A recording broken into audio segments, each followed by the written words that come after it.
अस्सलाम वालेकुम स्टूडेंट्स, क्या आप हैं सेकंड ईयर की मैथ्स के लिए परेशान? तो मेरी जान ना हो परेशान, इसका है सॉल्यूशन बड़ा आसान। आप बस बेल आइकन को करें ऑन, फिर देखें चैनल की शान। Students, what is a function? Function क्या है? डेली लाइफ में इसका क्या कॉन्सेप्ट है, क्या रोल है और ये डेली लाइफ से कैसे इंट्रोड्यूस हुआ? इसकी डेली लाइफ एप्लीकेशंस क्या है? इसको सबसे पहले किसने और कब इंट्रोड्यूस करवाया? फंक्शन की डेफिनेशन क्या है? फंक्शन की डोमेन और रेंज क्या होती है? इन सभी क्वेश्चन के आंसर जानिए इस वीडियो में। Let's start it.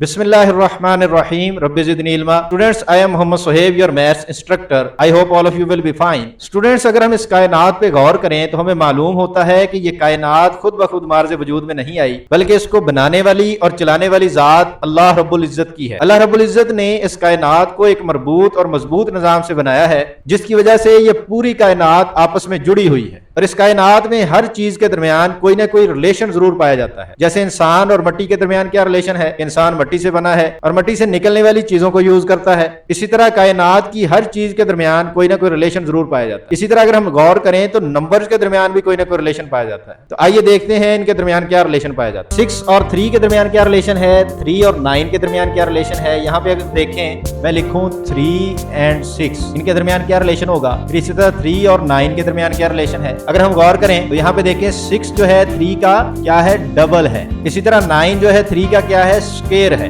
तो 6 और 3 में क्या रिलेशन पाया जाता है? डबल का। 9 और 3 में क्या रिलेशन है? स्क्वायर का। इस तरह नंबर्स के दरमियान भी रिलेशनशिप्स होते हैं। इन्हीं रिलेशनशिप्स को हम मैथमेटिकली क्या कहते हैं? फंक्शन। तो फंक्शन टोटली कहां से इंट्रोड्यूस हुए? डेली लाइफ से। डेली लाइफ की स्टेटमेंट्स को, रूल्स को, कॉरस्पॉन्डेंस को, रिलेशनशिप्स को हमने एक स्पेसिफिक टर्मिनोलॉजी, लैंग्वेज और नोटेशन में चेंज कर दिया, जिसको हम मैथमेटिक्स कहते हैं। तो मैथमेटिक्स टोटली डेली लाइफ से रिलेटेड है। मैथ को लैंग्वेज ऑफ यूनिवर्स भी कहा जाता है कि ये कायनात की जुबान है। अब अगर इन्हीं को मैं जनरलाइज करूं, जैसे यहाँ पे देखें, 2 क्या है? 1 का डबल है। 4 क्या है? 2 का डबल है। 6 क्या है? 3 का डबल है। इसी तरह 8 और 4 में क्या रिलेशन है कि 8 जो है 4 का डबल है। 10 और 5 में क्या रिलेशन है? 10 5 का डबल है। अब अगर इनको मैं जनरलाइज कर दूं तो यहाँ पे देखें गौर से कि ये सारे के सारे नंबर चेंज हो रहे हैं। तो चेंज होने वाले नंबर्स को हम क्या कहते हैं? वेरिएबल। तो मैंने वेरिएबल y पुट कर दिया। यहाँ भी चेंज हो रहे हैं नंबर, तो इनको मैं एक और वेरिएबल x लेट कर लेता हूँ। अब y और x में क्या रिलेशन है? यहाँ पे देखें, y जो है x का क्या है?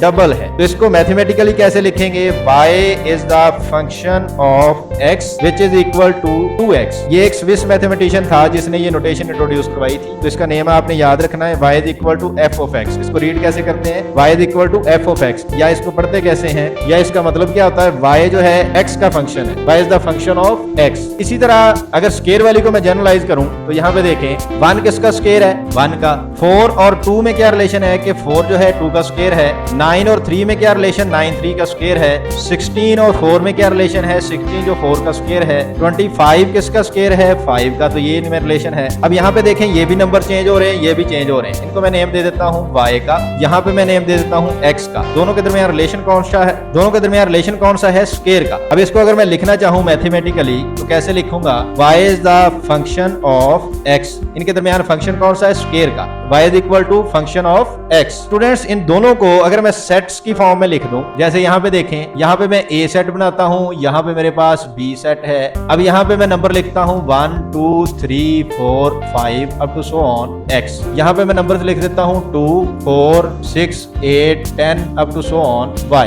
अब यहाँ पे देखें, दोनों के दरमियान क्या रिलेशन है? जो 2 है वो 1 का क्या है? डबल है। इसके साथ इसको मैच करेंगे। 4 2 का डबल है, 6 3 का डबल है, 8 4 का डबल है, 10 5 का डबल है। तो y किसका डबल है? x का डबल है। तो y को क्या लिखेंगे? y is equal to 2x। इन दोनों के दरमियान रिलेशन कौन सा पाया जाता है? फंक्शन कौन सा है? 2 का फंक्शन है। तो इसको मैं अगर जनरलाइज करके लिखना चाहूं तो कैसे लिखूंगा? 2 की जगह पे क्या लिखूंगा? f of x। y जो है f ऑफ x के इक्वल है, y x का फंक्शन है। तो स्टूडेंट्स, फंक्शन क्या हुआ? फिर ऐसी करस्पॉन्डेंस, रूल या रिलेशन है जो सेट A के हर एलिमेंट को सेट B के सिर्फ और सिर्फ एक एलिमेंट के साथ मैच करता है, रिलेट करता है, करस्पॉन्ड करता है। यहाँ पे गौर करने वाली बात यह है कि ए के सभी एलिमेंट अटैच होंगे और बी के सिर्फ वो एलिमेंट होंगे जिनके ये आंसर होंगे। यहाँ पे कोई एलिमेंट्स ऐसे भी बच सकते हैं 7, 5, ये भी एलिमेंट्स हो सकते हैं। तो सेट ए को क्या कहते हैं? Domain, domain of F. और इसको क्या कहते हैं? Range of F, function F. तो डोमेन की डेफिनेशन क्या हुई? कंप्लीट सेट ए को हम कहेंगे डोमेन, और जो सेट ए के सभी एलिमेंट्स के इमेजेस आ रहे हैं, ये इमेज है, इनको हम क्या कहते हैं? Range of F. जो आंसर्स आएंगे उनके सेट को हम रेंज कहते हैं। पूरे सेट बी को हम रेंज नहीं कहेंगे, पूरे सेट बी को क्या कहेंगे? कोड में। जो बिल्कुल आंसर मैच हो रहे हैं उनका जो सेट बनाएंगे उसको हमने रेंज कहना है। ये फर्क है इन दोनों में, कोड मेन में, डोमेन में और रेंज में। अब यहाँ पे देखें, इस y को कहते हैं डिपेंडेंट वेरिएबल। किस पे डिपेंड कर रहा है? x के ऊपर। ये 10 किसके ऊपर डिपेंड कर रहा है? 5 के ऊपर। जो हम इनकी वैल्यूज देते जाएंगे y की वैल्यूज आती जाएंगी। तो y है डिपेंडेंट वेरिएबल और x है इंडिपेंडेंट वेरिएबल। वो किसी के ऊपर डिपेंड नहीं कर रहा। जैसे हम स्टूडेंट्स हैं तो किसके ऊपर डिपेंड कर रहे हैं? टीचर के ऊपर, अपने पेरेंट्स के ऊपर। तो इनको कहते हैं एलिमेंट्स और इनको क्या कहते हैं? इमेजेस। इन एलिमेंट्स के ये इमेज है, इनके ऊपर ये मैप हो रहे हैं। इसको फंक्शन भी कहते हैं, इसको रिलेशन भी कहते हैं, इसको मैपिंग भी कहते हैं। यहाँ पे एक बात आपने जहन में रखनी है, ए का कोई एलिमेंट बचना नहीं चाहिए। सारे के सारे एलिमेंट्स के इमेज क्या होंगे? सेट बी में होंगे। और बी का जरूरी नहीं है सारे एलिमेंट इसके साथ अटैच हों। बी के कोई एलिमेंट बच भी सकते हैं,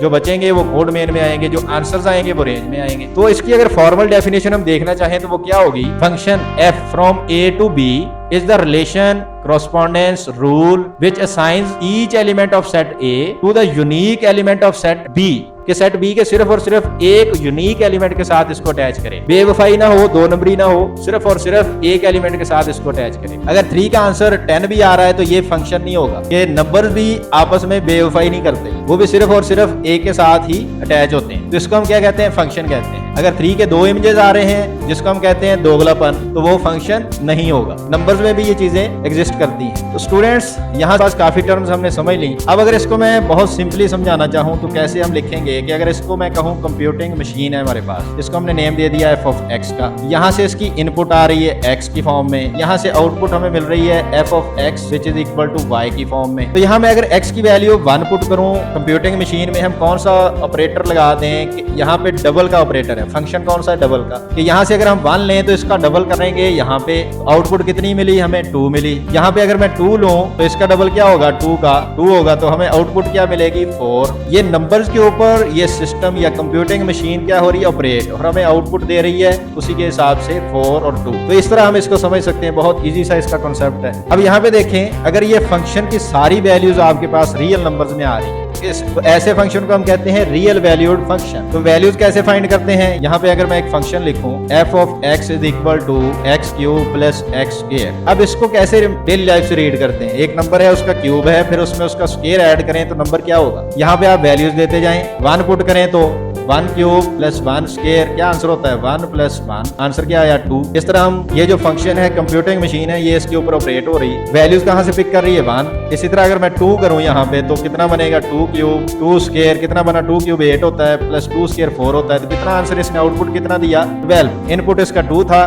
इसके ऊपर ऑपरेट हुई, आंसर क्या आया? 12। तो स्टूडेंट्स, इस तरह हमारे पास फंक्शन का जो कॉन्सेप्ट है डेली लाइफ से इंट्रोड्यूस हुआ। इस तरह जो है फंक्शन बहुत इंपॉर्टेंट टूल है जो रियल वर्ल्ड को मैथमेटिकल टर्म में कन्वर्ट करता है। ये क्वांटिटीज के दरमियान रिलेशनशिप को डिस्क्राइब करता है, hence they play a central role in the study of calculus. अब इसको इंट्रोड्यूस किसने करवाया? स्टूडेंट्स, एक जर्मन मैथमेटिशियन था जिसका नाम था लेबनिज। उसने 1646 से 1716 के दरमियान फंक्शंस को इंट्रोड्यूस करवाया। वो एक क्वांटिटी की दूसरी क्वांटिटी के ऊपर डिपेंडेंस को चेक करना चाहता था कि एक क्वांटिटी दूसरे के हिसाब से कितना चेंज हो रही है। जैसे यहाँ पे देखें, y की वैल्यूज x के ऊपर डिपेंड कर रही है, तो उसी के हिसाब से वो चेंज हो रही है। अगर मैं उसकी वैल्यू 1 देता हूँ तो 2 आती है, 2 वैल्यू करता हूँ तो 4 आती है, चेंज हो रही है। ये उसके ऊपर डिपेंडेंस है। तो इस तरह डेली लाइफ से हमारे पास फंक्शन की डेफिनेशन बनी, फंक्शन का कॉन्सेप्ट बना। तो स्टूडेंट्स, ये थी आज की वीडियो। उम्मीद है आपको समझ आई होगी। फिर भी अगर कोई कंफ्यूजन हो तो आप मुझसे डिस्कस कर सकते हैं। मिलते हैं नेक्स्ट वीडियो में, तब तक के लिए अल्लाह हाफिज। रुके चैनल को सब्सक्राइब, वीडियो को लाइक और शेयर करना ना भूलिएगा। शुक्रिया।